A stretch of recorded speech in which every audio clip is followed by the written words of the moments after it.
Everyone, my name is शीतल वर्मा और आज से हम लोग medieval history of India start करने वाले हैं। सो मिडिवल हिस्ट्री को जानने के लिए जो सोर्सेज हैं, सबसे पहले हम उसके बारे में देखते हैं।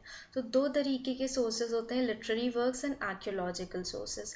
लिटरेरी वर्क्स में we have compositions, autobiographies and travelogues. Compositions में जो उस टाइम पे स्कॉलर्स, पोएट्स रहे होंगे, उनकी जो बुक्स वगैरह हैं वो इंक्लूड किया जाता है, जैसे कि अबू फजल ने लिखी है, आमिर खुसरो ने लिखी है, ये सब कंपोजिशंस में आएगा। ऑटोबायोग्राफीज़ में जो रूलर्स, एम्परर्स अपनी बायोग्राफीज़ लिखते थे, जैसे कि बाबर ने लिखी बाबरनामा, ये सब इसमें इंक्लूड किया जाता है। अब ट्रैवलॉग्स किसको बोलते हैं? जो उस टाइम पे ट्रैवलर्स इंडिया आए, उन्होंने अपने अकाउंट्स छोड़े जिसमें उन्होंने cultural, religious, social life India में उस टाइम पे कैसी थी, रूलर्स कैसे रूल करते थे, वो सब लिखा है, वो सब ट्रैवल लॉग्स में आता है। Then we have archaeological sources, जिसमें कॉइन्स, सील्स, इंस्क्रिप्शन, मॉन्यूमेंट्स आते हैं। और इन सब से हमें क्या पता पड़ता है, जो कल्चरल, स्ट्रक्चरल डिज़ाइंस होती थी, ट्रेडिशंस होते थे, लोगों के क्या बिलीव्स, फेथ्स थे, क्या आउटलुक था लोगों का, वो सब इससे हमें पता चलता है। जब हम मिडिवल हिस्ट्री की बात करते हैं तो वहीं से इस्लाम का राइज होता है इंडिया में और मुस्लिम कल्चर स्प्रेड होता है। तो इस्लाम कैसे आया, उसके फाउंडर कौन है, सबसे पहले वो देखते हैं। So Islam was founded by prophet Muhammad in Mecca. Mecca में फाउंड किया था, Mecca is in Saudi Arabia. और इस्लाम धर्म जो है उसमें एक बहुत ही इम्पॉर्टेंट इवेंट माना गया है, जो कि migration of prophet Muhammad from Mecca to Medina, जो कि कब हुआ, 622 AD में हुआ। और तभी से हिजरी संवत का स्टार्ट माना गया है। अब बहुत सारे संवत हैं, आप मुझे बताइए कमेंट सेक्शन में कि इंडियन कैलेंडर किस संवत पे बेस्ड है। नाउ जो कुरान है वो भी प्रॉफिट मोहम्मद ने ही लिखी है, और प्रॉफिट मोहम्मद की क्या टीचिंग्स थी, इक्वालिटी और पीस। अब इनकी डेथ होती है 632 AD में, और इनकी डेथ के बाद इस्लाम को प्रोटेक्ट करने के लिए, स्प्रेड करने के लिए बहुत सारे खलीफाज आए। जो खलीफाज कौन होते हैं, इनकी कुछ ड्यूटीज़ होती है। क्या ड्यूटीज़ होती है? खलीफा की ड्यूटी होती है to protect Islam and to spread Islam. और जो कैसे ये करेंगे, जो इनका कैप्चर्ड रीजन है या जिस रीजन में ये रूल कर रहे हैं, उधर इस्लाम को लाएंगे और फिर उन्हीं टेरिटरीज़ को स्प्रेड करते जाएंगे और इस्लाम को भी उसी के साथ स्प्रेड करते जाएंगे। सो जिस रीजन में ये लोग रूल करते हैं, उन रीजन को बोलते हैं कैलिफेट्स। तो बहुत सारे कैलिफेट्स थे, हमें पढ़ना है उमायद कैलिफेट के बारे में।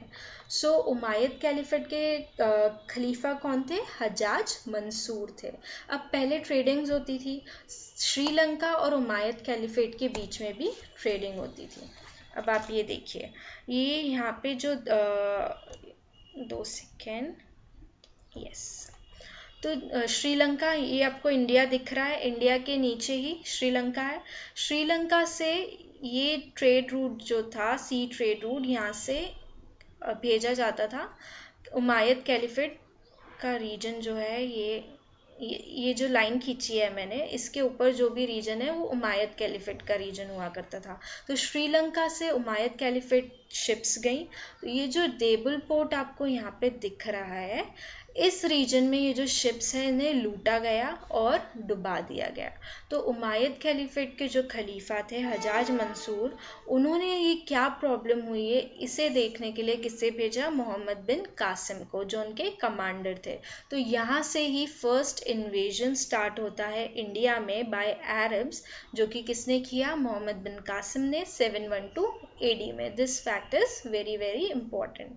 नाउ अब मोहम्मद बिन कासिम आते हैं देबुल पोर्ट में, और देबुल पोर्ट किसके अंडर आता था? सिंध रीजन के अंडर आता था। और किंग कौन थे उस टाइम पे, कौन रूलर थे सिंध रीजन के? किंग दाहिर। अब उनसे मोहम्मद बिन कासिम का बैटल होता है, और कौन जीतता है? मोहम्मद बिन कासिम जीतते हैं, और देबुल पोर्ट और सिंध रीजन है वो किसके अंडर आ जाता है? उमायद कैलिफेट के अंदर आ जाता है। इसके बाद वो अपना इन्वेजन एक्सटेंड करते हैं, एक्सपांड करते हैं अपना रीजन, मुल्तान और ब्रह्मानंद को कैप्चर करते हैं। अब मोहम्मद बिन कासिम जो थे, he was the first person to impose jizya in India, जो कि सिंध प्रांत में किया था उन्होंने। अब जजिया की अपनी एक हिस्ट्री है इंडिया में जो कि बहुत इंपॉर्टेंट है, तो हम थोड़ा सा जजिया के बारे में पढ़ते हैं। जजिया क्या है? Jizya is a tax which is imposed on non Muslim subjects. और जजिया सबसे पहले मोहम्मद बिन कासिम ने लगाया। अब इसे रिमूव किसने किया, किसने हटाया इसे? जैनुल आबदीन ने। जैनुल आबदीन को अकबर ऑफ कश्मीर कहा जाता है। अब इसके बाद फिरोज शाह तुगलक ऐसे शासक बने जिन्होंने ब्राह्मण्स पे भी इम्पोज किया जजिया। फिर इसे एंड किसने किया? अकबर ने एंड किया 1564 में। इसके बाद औरंगजेब ने इसे वापस रीइम्पोज किया इन 1679, और इसके बाद फाइनल रूप से इसे एंड किया मोहम्मद शाह रंगीला ने 1720 में। तो ये जजिया की कुछ हिस्ट्री है जिसे आपको पता होना चाहिए। पूछ लिया जाता है कि ब्राह्मण्स पे जजिया इम्पोज करने वाले कौन कौन से रूलर थे, तो फिरोज शाह तुगलक। सो आप इसे अच्छे से याद कीजिए। नाउ मोहम्मद बिन कासिम ने फर्दर इन्वेजन की सोची इंडिया में। ये जो ब्रह्मानंद के बाद वाला एरिया आपको दिख रहा है, इस पे वो इन्वेट करना चाहता था, बट नागभट्ट जो गुर्जर प्रतिहारा रूलर है उसने रेजिस्ट किया इसे, तो मोहम्मद बिन कासिम फिर वापस चले गए। नाउ उमायद कैलिफेट का ये जो ग्रीन रीजन दिख रहा है, अब ये रीजन उमायद कैलिफेट के अंदर आता था। अब धीरे धीरे उमायद कैलिफेट डिक्लाइन होने लगा, और इसके बाद आता है अब्बासिद कैलिफेट, जो कि अब्बासिद कैलिफेट भी 9th सेंचुरी के आसपास डिक्लाइन होने लगता है। अब जो अब्बासिद कैलिफेट के पावरफुल लोग थे, उन्होंने क्या किया, अपनी खुद की एक डायनेस्टी इस्टेब्लिश की जिसे समानिड डायनेस्टी कहा जाता है। सो ये जो ब्लू रीजन आपको दिख रहा है, ये समानिड डायनेस्टी का रीजन है। अब इसमें क्या होता है, समानिड डायनेस्टी की जो ये बॉर्डर है, ये नॉर्थ वाली बॉर्डर, इस पे टर्क्स आके रहने लगते हैं। अब बॉर्डर एरिया पे कुछ लोग रह रहे हैं, कुछ दूसरे लोग रह रहे हैं, तो यहाँ पे समानिड डायनेस्टी के रूलर्स को क्या चिंता खाने लगी कि जो हमारा इस्लाम है वो खतरे में है। क्यों? क्योंकि यहाँ पे कुछ Turks infuse, these were the Turks, तो ये इन्फ्यूज़ होंगे, यहाँ पे अंदर आएंगे, अपना कल्चर, इनका जो कल्चर है उसको हो सकता है डैमेज करे, चेंज करने की कोशिश करें, ऐसा हो सकता है। तो यहाँ पे कंटिन्यूसली कन्फ्लिक्ट्स, बॉर्डर एरिया पे कन्फ्लिक्ट्स चलते रहते थे, बैटल्स चलते रहते थे। अब जो टर्क्स यहाँ पे अंदर आए समानिड डायनेस्टी के रीजन में, तो उन्हें कैसे ट्रीट किया जाता था? यहाँ स्लेव्स की तरह ट्रीट किया जाता था। सो अब बहुत टाइम ऐसे ही गुजरा, कन्फ्लिक्ट्स चलते रहे, समानिड डायनेस्टी धीरे धीरे डिक्लाइन होने लगी। अब यहाँ पे जो टर्क्स थे, जो स्लेव्स थे, उन्होंने यहाँ पे अपनी इस टाइम पीरियड में अपनी पोजीशन को इम्प्रूव करने की कोशिश की। तो इधर एक स्लेव था जिसका नाम था अल्पतिगिन। उसने अपनी डायनेस्टी स्टैब्लिश करने की कोशिश की, अल्पतिगिन ने। सो अल्पतिगिन ये एक टर्क था। इसके बाद आता है सुबुद्दीन, और सुबुद्दीन के बेटे होते हैं महमूद गजनवी। सो महमूद गजनवी ये इस्टेब्लिश करते हैं गजनवी डायनेस्टी। ये जो रीजन दिख रहा है ग्रीन में, ये महमूद गजनवी का एम्पायर था, और इसे गजनविड डायनेस्टी क्यों कहा जाता है? क्योंकि इनकी कैपिटल क्या थी? गजनी थी। सो महमूद गजनवी ने इंडिया में 17 एक्सपेडिशंस किए 1000 से 1026 AD के बीच में। अब इनका जो सबसे पहला एक्सपेडिशन था, it was against Hindu shahi ruler Jaipal, जो कि 1001 AD में होता है। And most important among the 17 expeditions was Somnath temple का एक्सपेडिशन, जो कि सोमनाथ टेम्पल गुजरात में है, 1025 AD में होता है। अब इसे इम्पॉर्टेंट क्यों कहा गया? क्योंकि बहुत सारी प्रॉपर्टी, अराउंड 20 लाख दिनार की प्रॉपर्टी लूटी गई थी इस टाइम पे। So this was the most important one. Last expedition होता है, it was again Jats in Indus region, जो कि 1027 AD में होता है। अब इसके बाद क्या होता है, जो महमूद गजनवी है उसकी डेथ हो जाती है 1030 AD में, और इसी के साथ जो इसके सक्सेसर्स हुआ करते थे उसे किसने ख़त्म किया? मोहम्मद गौरी ने, मोहम्मद ऑफ गुर, जिसे हम कॉमनली मोहम्मद गौरी के नाम से जानते हैं। अब ये जो महमूद गजनवी था, इसने 3 बहुत ही फेमस पोएट्स थे, कंपोजर्स थे, जिनको पेट्रोनाइज किया था। अलबरूनी, जिन्होंने किताबुल हिंद लिखी, फिरदौसी जिन्होंने शाहनामा लिखी, और कुतबी, जिन्होंने तारीख़ यामिनी लिखी। सो ये इम्पॉर्टेंट है, पूछ लिया जाता है कि इसके राइटर कौन है, तो आप याद रखिएगा। नेक्स्ट ये आप ग्रीन जो एम्पायर देख रहे हैं, this is Mahmud of Ghazni का एम्पायर था ये। इंडिया में आप देख रहे हैं कहाँ तक फैला हुआ है ये ग्रीन रीजन। सो नेक्स्ट हम बात कर रहे थे मोहम्मद ऑफ गुर, दैट इज मोहम्मद गौरी के बारे में। तो मोहम्मद गौरी ने कैप्चर किया गजनी 1173 एडी में, और फिर उन्होंने अपने एक्सपेडिशंस डायरेक्ट किए टुवर्ड्स इंडिया।